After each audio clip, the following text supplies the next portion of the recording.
So, as you can probably tell, this is plucked out of somebody else's document, and I'll give you again a minute to read the slide, but this is one working definition of large-scale change. There's some interesting words in there. It's an emergent process, mobilizing large collections of individuals, groups, and organizations towards something new in the future.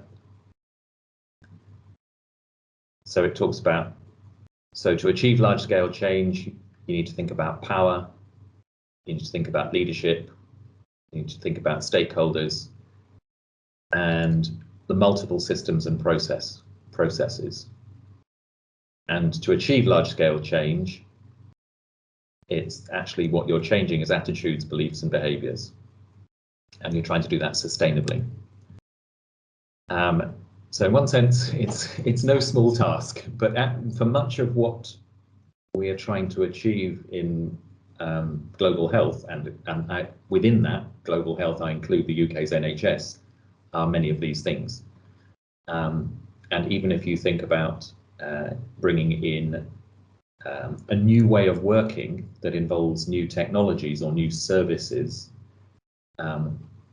they require many of these elements, or this to achieve changes at scale will require all of these things to happen, as well as whatever new inputs there are into the system.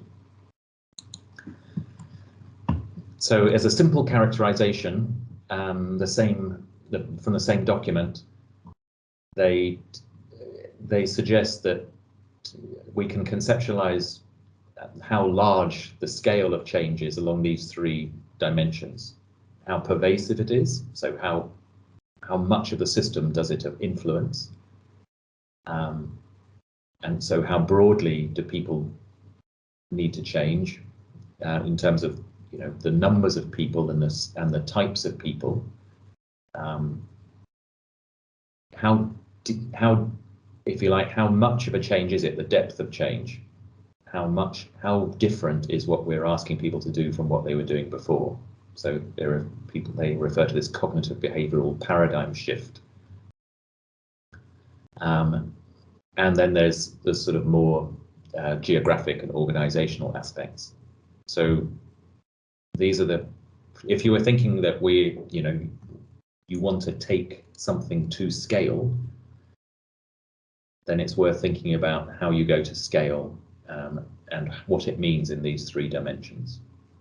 And the implication of this is that if it's actually a very tiny change, and maybe I'll give an example of something that affects a smaller number of people and is a relatively small shift in ways of thinking, is Naomi Mwinga, who's one of the researchers and PhD students in Kenya, is doing something which appears to be apparently as simple as designing a new nursing chart that could be used at scale. So that doesn't sound like it's a big cognitive behavioral paradigm shift. It's a small shift because it's a different way of doing things in that dimension. Could it be scaled across the 400 hospitals in Kenya? Possibly. In which case, how do you reach that level of scale? And what part of the system does it affect? So it affects individual nurses, nursing teams, nursing medical interactions, but arguably not maybe that much more than that, although it also impacts on things like who produces medical records, who's responsible for making sure medical records and the documents that nurses need on a day-to-day basis are available. So it is actually, you can think about even what's apparently a small change across these dimensions, and it suddenly starts to look a bit more complicated than you think. But if you're, for instance, to take another example, the recent trials have shown that kangaroo mother care, so that's skin-to-skin care for preterm or very low birth weight babies, should probably be starting in low middle income countries even if the baby is quite sick and still requiring oxygen, so essentially right from birth. And in the trials, the way they the way they operationalized this was to create what they called mother-baby neonatal care units. So you don't just admit a sick preterm baby, you admit a sick preterm baby and their mother. And those are the dyad that you then care for on this new ward. Now, again, in one sense, kangaroo mother care has been around as an idea for a while. It's been variable. The uptake has been variable. And in one sense, this seems like a relatively small progression. But I'm sure you can imagine that this is not a small progression. It may mean completely re-engineering physical spaces and the way hospitals manage, to the extent of how do you have appropriate bathroom and toileting facilities when you've got whole sets of mother-baby dyads on a ward, whereas you used to only have small babies and the mothers would be accommodated elsewhere. So large-scale change, so what appears sometimes to be relatively simple changes to the way we do things are often much more difficult than we have imagined. So this kind of picture will be familiar to many of you, and I just want you to look at it for a little bit. And for those of you who are familiar with, well, particularly African district hospitals, just again in the chat, maybe flag up a few things that you would like to change. For those of you who are less familiar with African district hospitals or being inside them, take a look at the picture and see what you'd like to change. Suggest what you think needs to be changed to make them better places, providing higher quality care. Okay, excellent. So we got some ideas coming in. Not surprising, Abdulaziz has talked about staffing. And we've got other ideas about space and privacy for mothers, a better working organizational environment for the nurses, better monitoring, reducing overcrowding. And obviously there's this, if you'll look carefully, and Gloria's picked up that there seems to be only one sink on this entire ward. So a multitude of things to change. So keep those ideas in mind, because essentially we'll be coming back to some of these ideas. But often what people have mentioned is, except for one or two comments, is the sort of more the physical attributes, or if you like, the direct consequences of the organizational, the way hospitals are organized that impact on the individuals within it, both staff and patients. So we've kind of done this. Most of the comments, as I say, were about the sort of the physical space, what's in the space, and its capacity for people to feel that they're being cared for in a dignified environment. Again, a little busy slide, but I hope you can read it. Some of you will be familiar with this. Coming to, well, just over 30 years old. These are extracts from the Convention on the Rights of the Child. So I suspect you've all had a quick read of those. I hope you agree with them.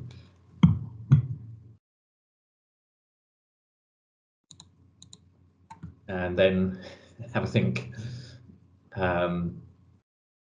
in terms of the way that the much broader way in which these environments cater to the needs of families.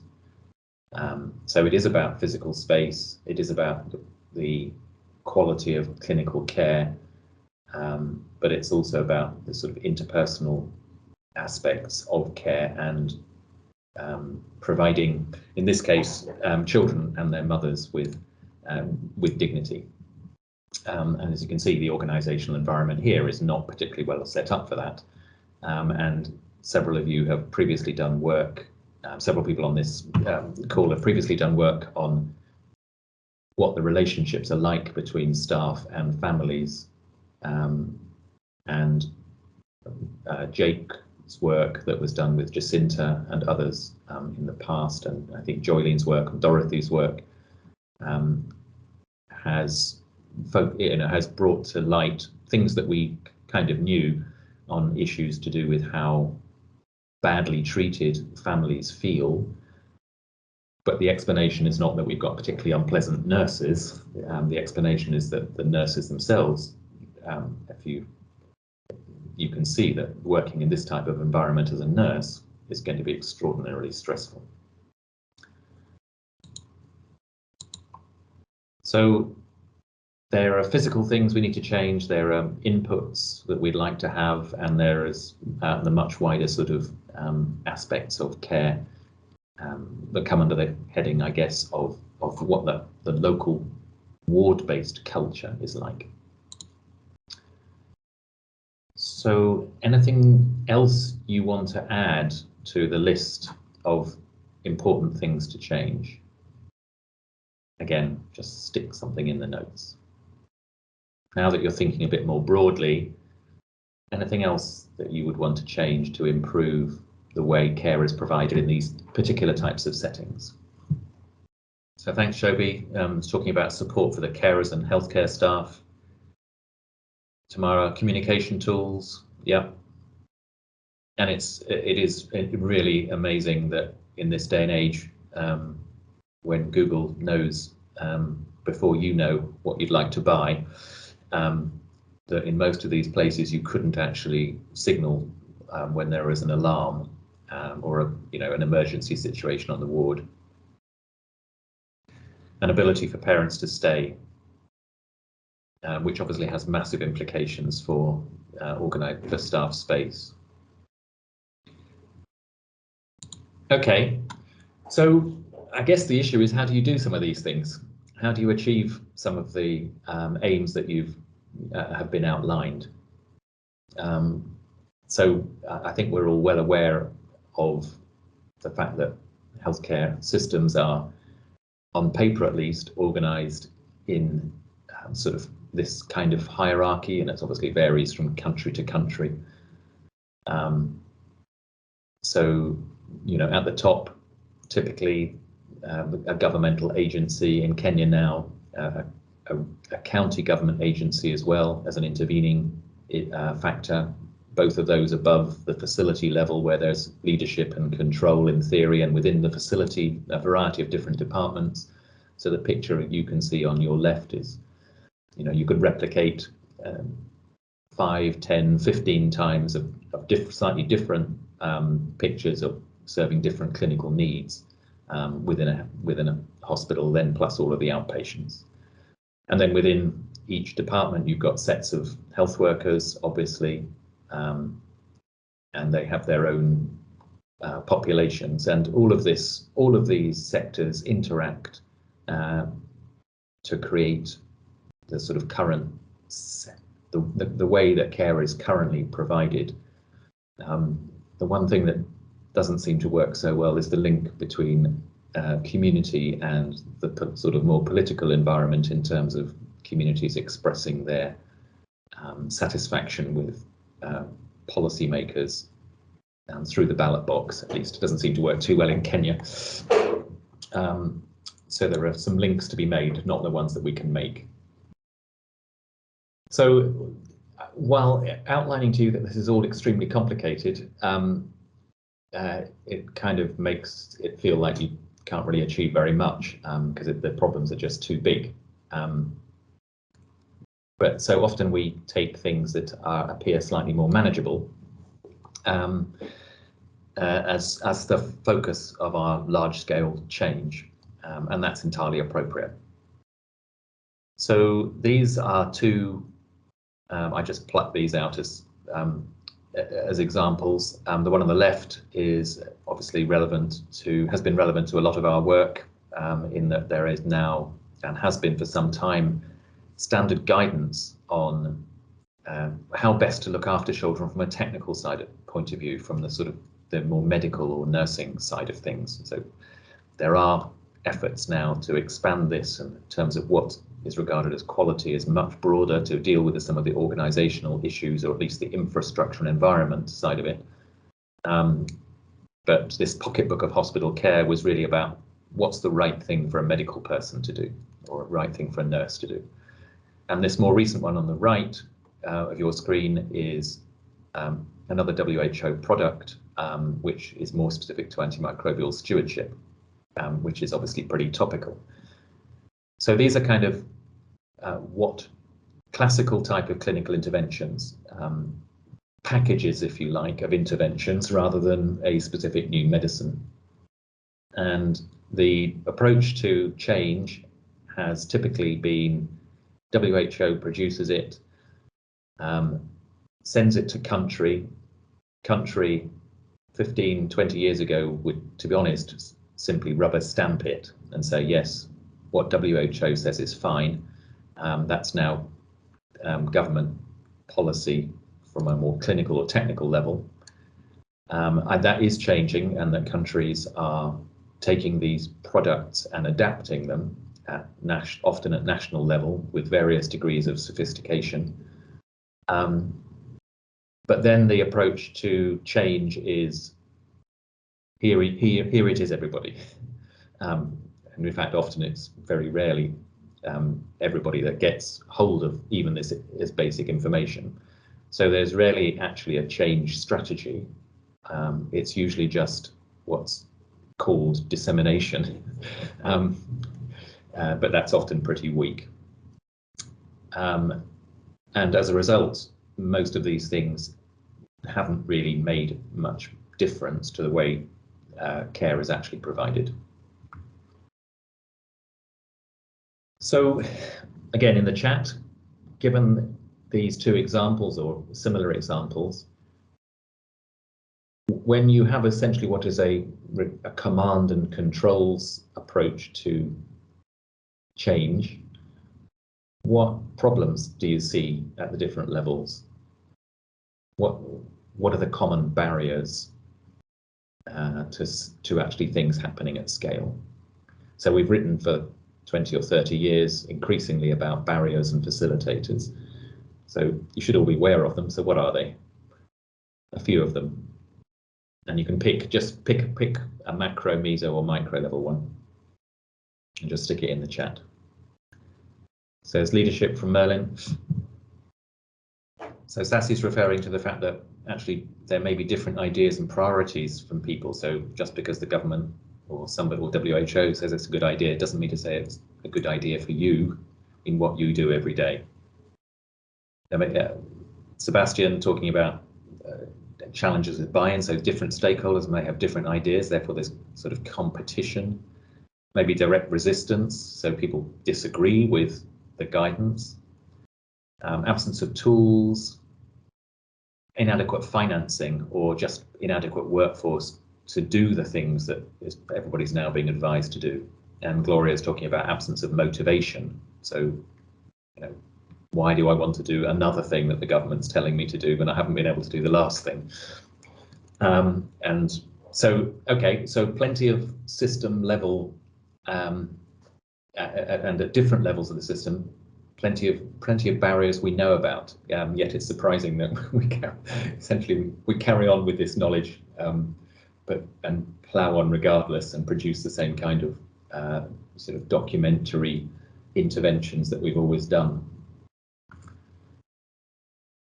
Okay, so with the barriers that you've outlined then, who is it? Which type of people do you need to address these scaling up problems? And I'm obviously still referring to particularly to hospitals and around safe, high quality care. So which types of people then? If you think of the depth and the scale axes of large scale change, what types of people? So please stick those in the chat. So leaders, getting a few nods, both national and hospital. Frontline health worker representatives, so it means engaging with the frontline rather than just sending them messages about what to do. influencers. Sebastian, the whole list of organizational personnel, hospital managers, commissioners, etc., etc. So essentially, and even patients may well involve patients. So essentially, if we're going to introduce change, we need to find ways of reaching out to a huge number of stakeholders, rather than just sending messages down the chain that from the top and expecting it to change people's opinions, but also to reach everybody. So if you're trying to understand and so essentially what we're doing with change is often introducing something new, but also then trying to control what's happening. And we can't get away from the fact that hospitals are one form of organization within and are a part of a network of relatively similar organizations. So it's always, I got interested in this a little while ago, but it's always surprised me how little there seems to be in the LMIC literature from a more organizational research perspective. And so this, I've put this book up on the right. So this was actually written more than 40 years ago, but I reread parts of it recently, and it still seems very relevant, which is another good example of just because we enter a new field, it doesn't mean to say that there hasn't been an awful lot of work done before, which is we should take note of. And there is a real danger that generationally,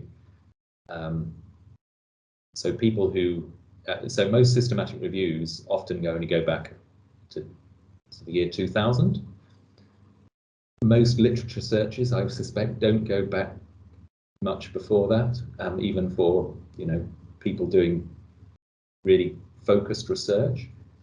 And it does tend to ignore the fact that there's a huge amount of really quite interesting and useful thinking that's been done for quite some time. And I think that's one of the problems of trying to work in a new disciplinary area. It's very common that you don't know what you don't know. You just plow on regardless. Anyway, so this approach or this thinking, it really refers to essentially how organizations and has 5 different archetypes as a way of describing them. And I clearly can't summarize a 400-page book in a slide. But some of the key things that are talked about in terms of the design parameters for how organizations work are about jobs and how job specialization, what they refer to as behavior formalization. How do you, within an organization, and you can think of this as a company, a factory, and a university, a hospital, how do you formalize behavior? How do you organize things into different units or groups, and what sizes are they, and does that matter? What are your planning and control systems? How does one subpart of the organization link with another? How is work coordinated? And something that we do hear a bit more about in health is decentralization and whether it's, but in this case it's less about organizational decentralization and more the sort of the power and responsibility being either vertically held or more horizontal. And we don't really think about these things too much when we think about how to make, well, at least I don't see in the literature I read that we don't think about these things very much when we talk about changing hospitals or other healthcare forms of healthcare. So again, thinking about a hospital as an organization, and you could just think about one department if you're more familiar with it. And we're going to think a little bit about what type of organization it is. So one interesting thing is is to think about how much of the work is actually fairly typical or repetitive. That's not to say every patient is the same, but is the job that people are doing really pretty much the same most days, and the types of things that they have to do? So on a spectrum, would you say it was quite repetitive, quite the tasks are repeated, or is it not at all repetitive? And also think a little bit about how do health workers organize their patients. And for those of you who are clinical or have worked in hospitals, the one I think I want you to think about here is if you're on the handover between a set of doctors on what's going on, or between doctors and nurses, when they refer to the patients on the ward, well, how do they talk about them? So first, any thoughts on how repeated the processes are? Very common, uncommon? So Abdulaziz, who's a clinician himself, says they're actually very often repeated. So there's so there's at least. Okay, so Merlin's making the point, it does depend on the nature of your role.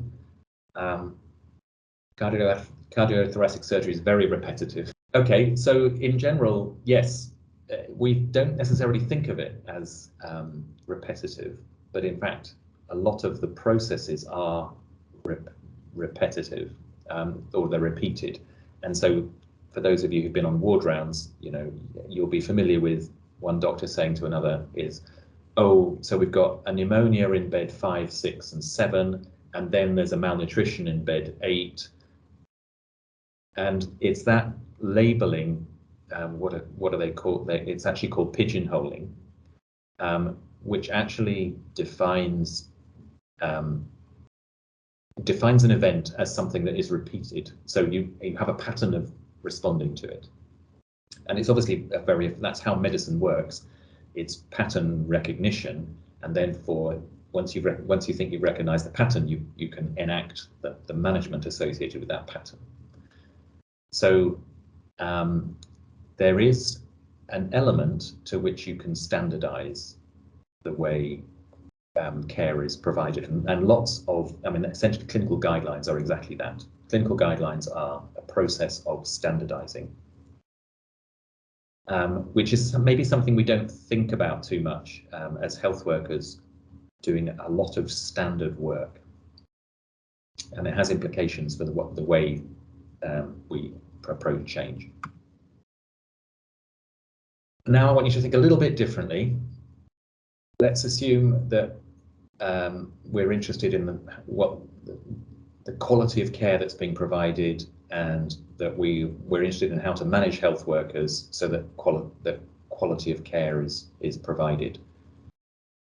So how do we try and create quality care in a hospital or a health system?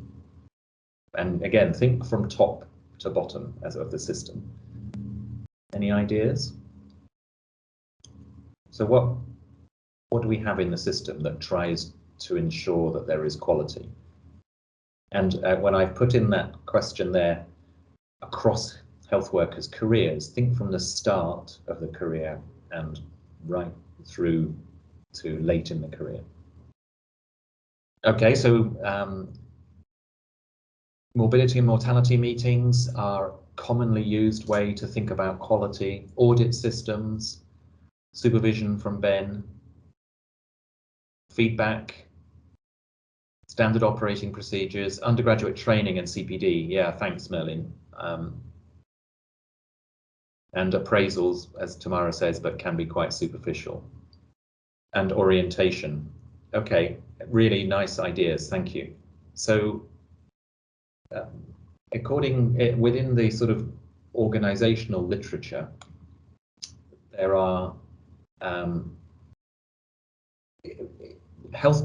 hospitals are clearly not factories, in that you don't have a production line which now is typically done by robots anyway, but previously you might have had a production line where somebody has a very, very specific job and they do it over and over again all day, and it's quite easy to identify if there's a problem in quality and directly address it. So for a system like a hospital, it's actually quite difficult to there is standardization, but the standardization you can achieve doesn't necessarily lend itself to that degree of performance control, performance management, in that you can spot essentially you can have routines for spotting the issues, directly feeding them back and correcting it. So you can do standardization, but performance management in the sort of what is referred to as the machine bureaucracy is extremely difficult and not really can't really work. So often what we do with audit approaches is what we're trying to do standardize by outputs, which is, it's not real time, it's not fast enough to be a way of controlling quality at the time. It's all retrospective, and it's kind of, we look at the outputs of in this case hospital care, and try and use an understanding of outputs to reinforce quality. But then that, as Christian said, that requires feedback mechanisms. So there is an element of standardization by outputs, but the sort of real focus on day-to-day performance management is not helpful. It's probably not going to work. And this sort of retrospective nature of performance management in general is actually proven, well, is widely felt, and there is evidence that it doesn't work very well to sustain quality. I think that's what the NHS is finding. There are so many perverse consequences of it that it's probably still important to do, but it's not a particularly powerful mechanism. So most of the work on a day-to-day basis inside a hospital is done by professionals. So who controls or influences what professionals do? So who controls on a day-to-day basis what professionals do? Think across people's careers. So who, in terms of influencing what a professional will do in their workplace across their career, and who is influential? Or what kind of structures or organizations are influential? So good role models, yeah. Teachers, mentors, colleagues, yeah. Trainers, department leaders, managers, teachers, yeah, all spot on. So the issue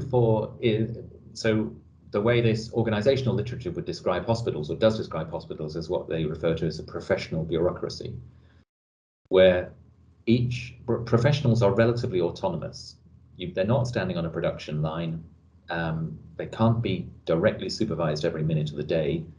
So they are relatively autonomous. And if you think about it, the more senior the person, the more autonomous. So if, it's come up in the chat, if you're the cardiothoracic surgeon boss, very few people are going to tell you what to do.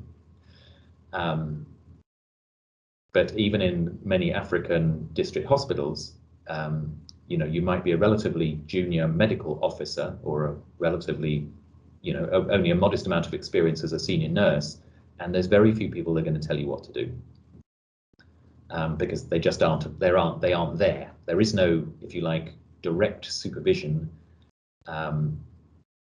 on a sort of day-to-day or even week-to-week basis. So you are pretty autonomous. So in this sense, the control and coordination of the system for these kinds of professional organizations is largely achieved by what happens before as people enter the profession. So how were they trained? What skills are they provided with?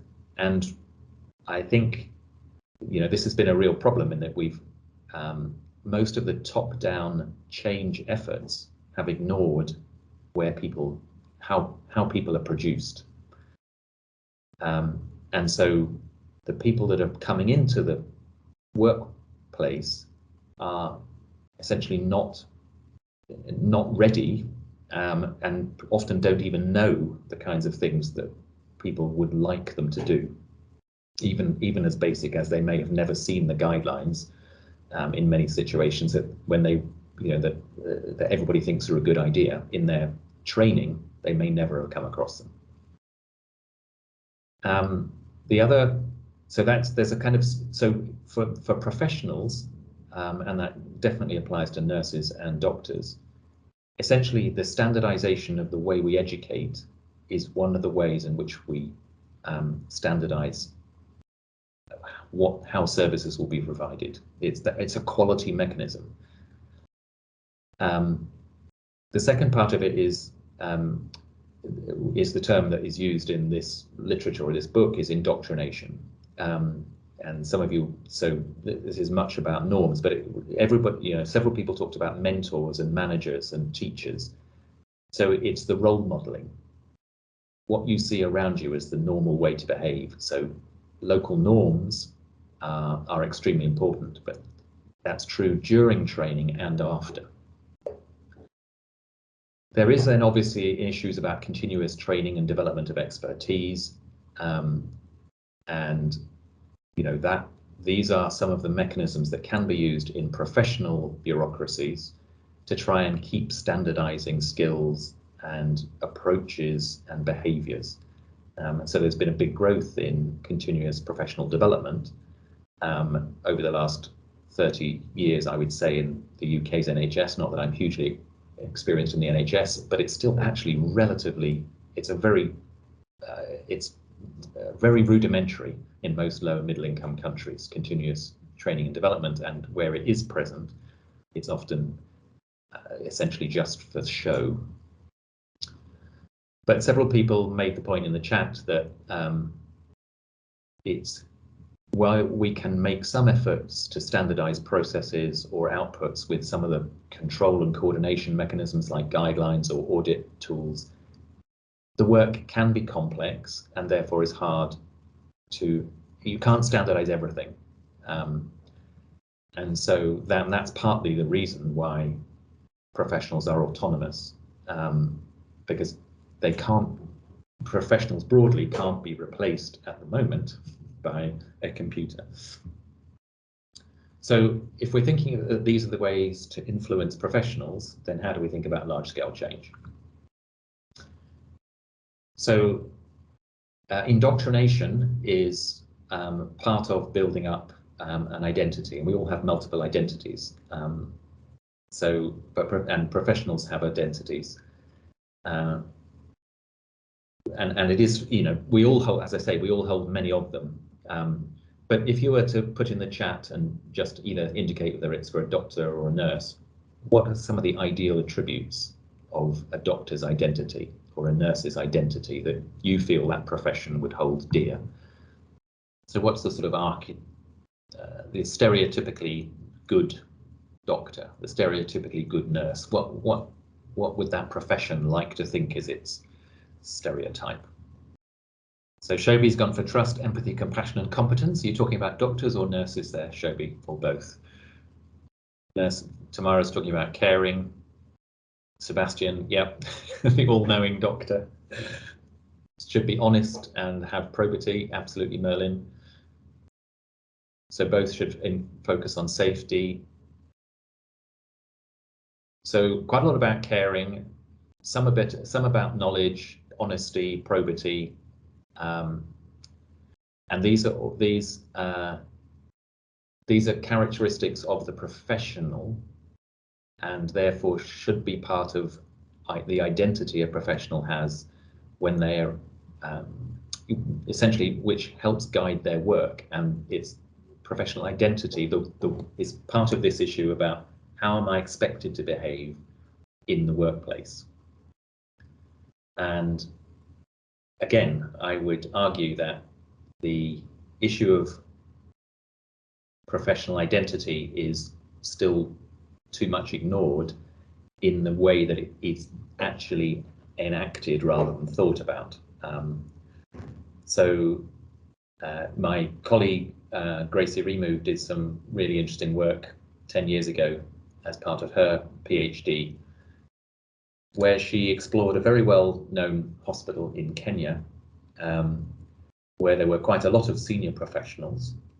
And one of the things that she observed, and she'd had quite a lot of experience in this setting already, one of the things she observed as a researcher was what she referred to as essentially when people entered this particular hospital, she said it was like they put on a new coat, and their behavior they expressed and enacted in this particular place was quite different to the behavior that they expressed and enacted in alternative healthcare settings.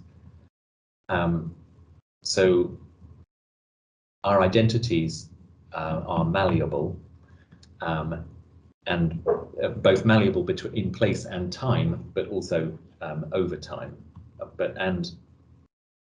were actually very important in determining what was appeared to be acceptable behavior,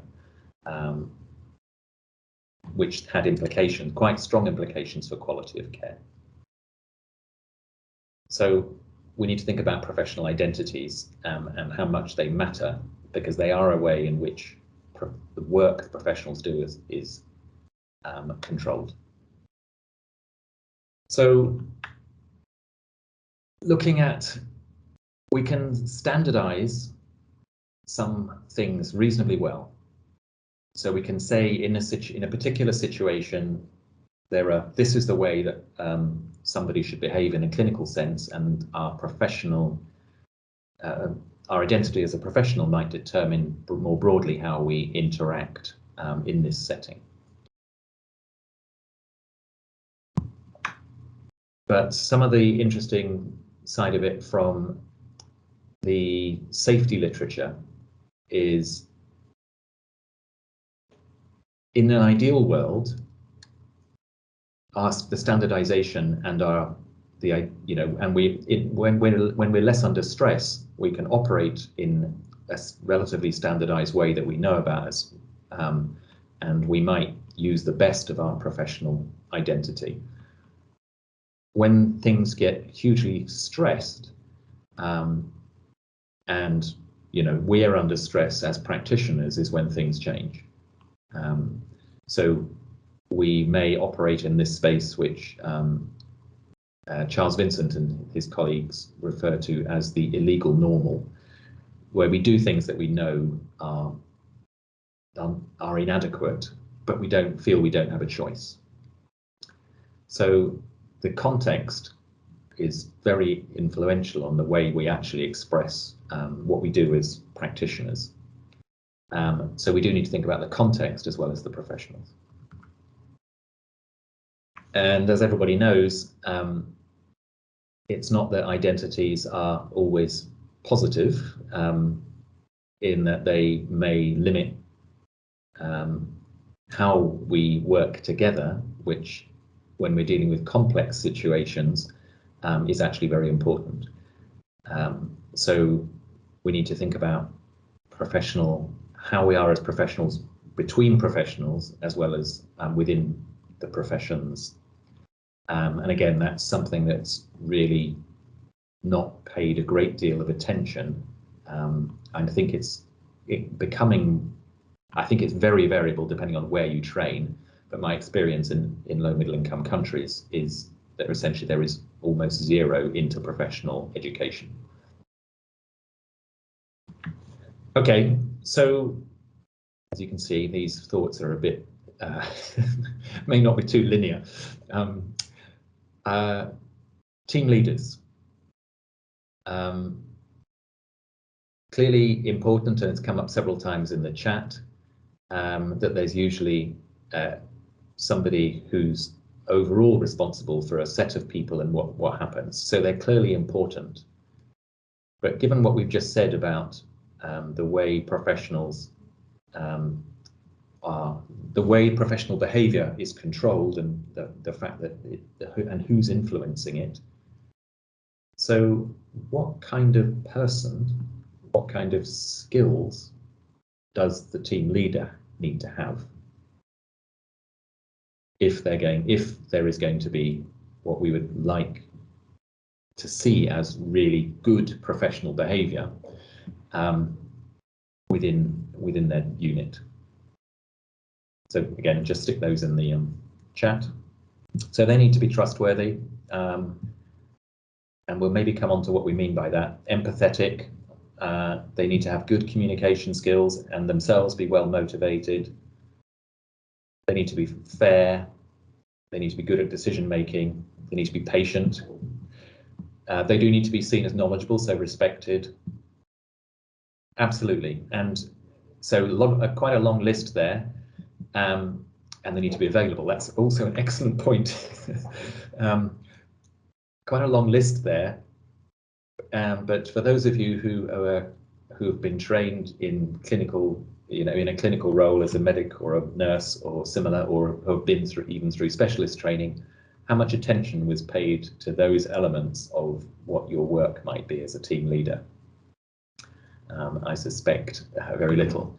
So to grossly simplify things, the team leaders operate this middle space, if you like, particularly in low middle income countries where the team leader is often the head of department, because there are not that many people in teams. And they operate this middle space between the frontline workers and who runs the show, the senior hospital management.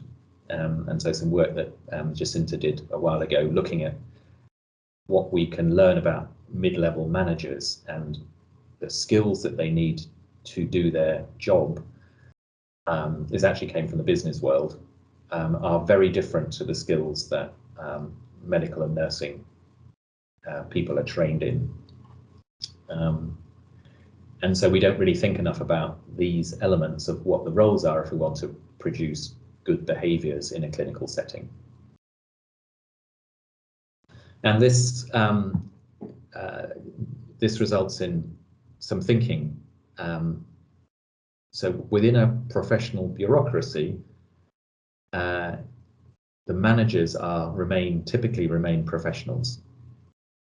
And there's been swings in fashion about whether that's a good idea or a bad idea. The UK NHS has swung back to more medical people in management, but not exclusively.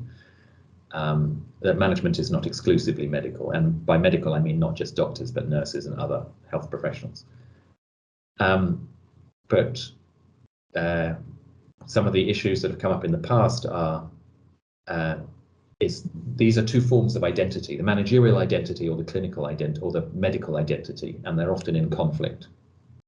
And unfortunately, what we often see in LMICs, and in fact, actually, I think more widely, is that people find themselves as health professionals in management positions, and they really have no intention of being a manager. So if you like, they don't accept the managerial identity and therefore don't do management, or they revert to their clinical identity, medical identity, and focus on that, because they feel it's more aligned with what their values. So we have thought relatively little about essentially team leaders and how they work. And I think coming back to this little infographic, the issue, and I'm sure people will have seen this, even within a single facility which has the same high-level management, you can have massive variation between departments in the way things run, and what the atmosphere is like in that clinical department, what the frontline work is like, whether people are striving to provide quality care or whether they're not. And so it doesn't take much imagination to appreciate that the people who do lead at this intermediate level are extremely important. Clearly, they're not the only ones that are important. And if we want high quality care, then the people who are in charge of facilities need to be part of that as well. But it does come back to this issue of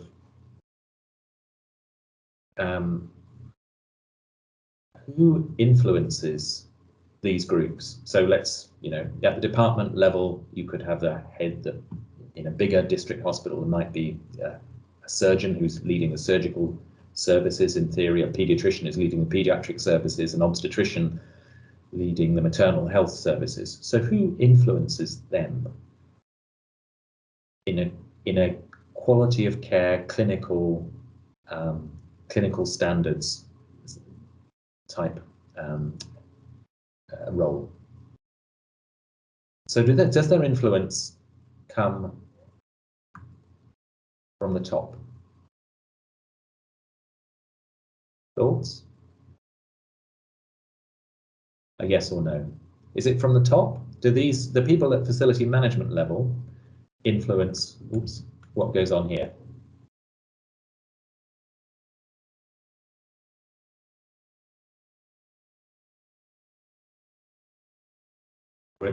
Okay, Sebastian says yes. Shobi, I think, is saying no. I think it comes back to this issue of professional identity and who you look to as people we want to emulate, or what's normal for our profession. So we have broad professional identity about a doctor or a nurse, etc.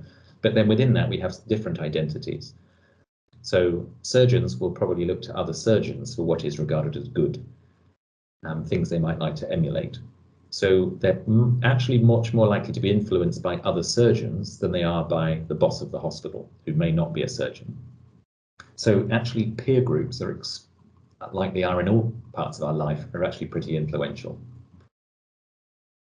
So I've given you a quick run through.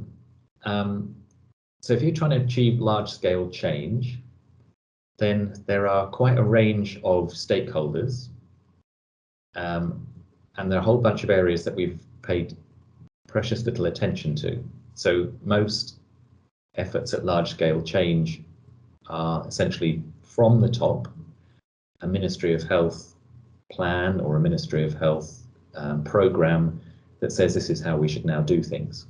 And the dissemination is top down in the hope that it will reach everybody and in the hope that people will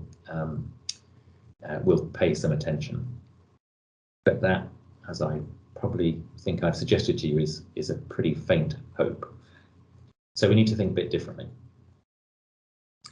So what can you do? So it depends on who you are, clearly, but this is perhaps one way of thinking about it, is if you're trying to achieve change at something more than your particular clinical context or the one facility in which you're linked, how are you going to do it? I don't have an answer, but it will depend on what resources you have available to deploy. Is it just you have a passion or somebody has a passion to get something done? Your resources, your time, your energy, but that's that. What position might you have already? What power might you have? What are the opportunities that you might leverage? And then you might think about, well, what's feasible given those things? And if we're lucky, from a research point of view, we might think around how should it work, or why should it work? So if we're to take a top to bottom look of how you might change hospitals, this is one set of thoughts, is that if we want to get change at scale, one of the things we need to try and think about is how do we change the way professionals think about themselves? And we're actually looking to change professional identity, to make doing things in new ways what is normal for that profession. And there's, again, from the organizational research literature, there's quite some interesting, there's a lot of work on what's called institutional entrepreneurship, which is how do people, so professional professions have institutions. They are a form of institution which sets norms. So institutional entrepreneurship is essentially, how do you engage some professionals to try changing the norms so that the identity changes over time? And that's the entrepreneurship side. Is there may be some people who want to change the norms. Then, since the peers and professions are powerful influences, then we still need people to enact, and that's really about the leadership, as many people mentioned. So how do we help people become to lead for changes that we hope are for the better? And to do that, they not only need to have the right skills, but they need to be able to work with teams. And for that, they're going to need their teams to trust them. And obviously, trust in itself is quite a big deal. And then, as people mentioned, at the end of the day, those people, the relatively autonomous professionals, will also have to act. And to do that, they're going to need the motivation to do so. And there's a variety of theories on motivation. The one I find currently most useful is this one on self-determination. So essentially, if we're thinking about large-scale change, we need a sort of top-to-bottom set of approaches, I would argue, which are not particularly easy to sell to funders, and not particularly easy to deliver, I would also say. But for me, these are some of the things that are needed, and essentially are work together. So, because what we're trying to achieve often with large-scale change is that there are revised professional norms, that we do have this, that the people, so if the norm changes for your profession, and that, so to take an example, I think Mathoni might be on the call. Mathoni is doing work on trying to implement much better forms of medical audit. And to do medical audit well, you need people to be able to talk openly about mistakes, because that's what you learn, that's how you learn. If people are so fearful that they will not actually talk about the mistake, then the audit will likely be will have very limited value. It's actually part of a professional norm to create. Is it the norm for these professions to have an environment in which you can talk about mistakes? At the moment, I would say in most countries it's not, or at least in the ones I'm more used to. So that norm has to change. But there's then also, to make that norm, to spread that norm, people need to have the right leadership skills. They need to, to be open and empathetic, as people referred to in the chat.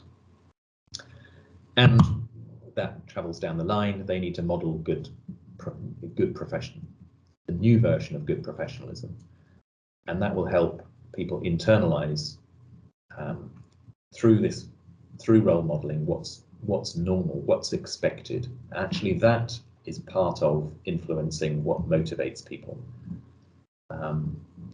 So if people come to think of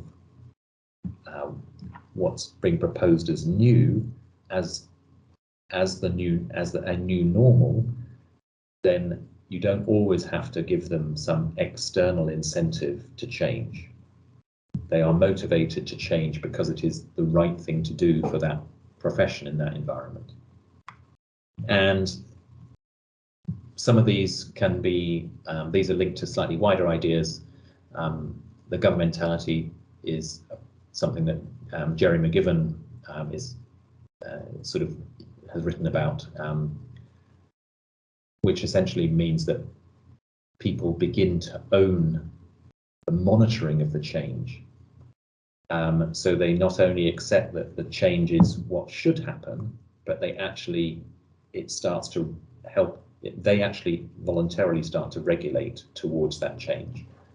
So the governance is spread, it's not top down, it's actually distributed. And where we are able to standardize and we are able to get performance information, that can be useful as a way to feed back to people if it's done appropriately, so that it can reinforce the norms, but also keep people motivated to improve. But all of these things need to be deployed very carefully. So large-scale change is something that is inevitable because we're dealing with complex systems. And the sort of more linear, I mean, we all know this, the more linear models of dissemination and scaling up will rarely get much traction because they're not really dealing with the fact that the system is highly complex, and it's about changing the way people behave and the way they think for the long term. So this is a kind of reworking of the original statement. And that's it. Over from me.